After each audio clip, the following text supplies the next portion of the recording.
Dia boleh beli rumah, beli kereta baru lagi selepas kematian suami. Bila suami meninggal dunia, anak dengan isteri akan jadi antara dua je. Okey, apa dia?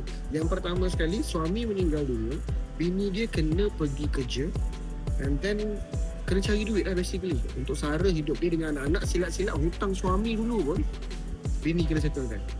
Tapi ada yang kedua ni pula, bila suami meninggal dunia, isteri bukan setakat tak perlu kerja, malah silap-silap dia boleh beli rumah, beli kereta baru lagi selepas kematian suami. Apa beza dua orang ni? Apa beza dua kategori ni? Yang pertama tadi, suami dia tak sediakan hibah takaful.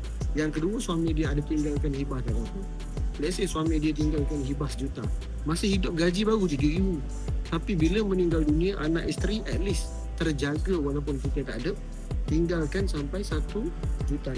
So sebab itulah pentingnya ada hibah takaful ni.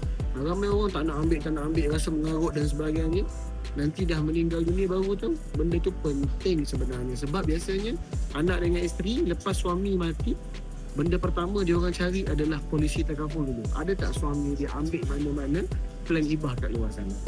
So that's why kalau boleh at least ambil RM20 je pun hibah takaful tu. Macam tu lah. Okay. Saya dah buat satu grup percuma tentang hibah, wasiat, pusaka dan juga faraid.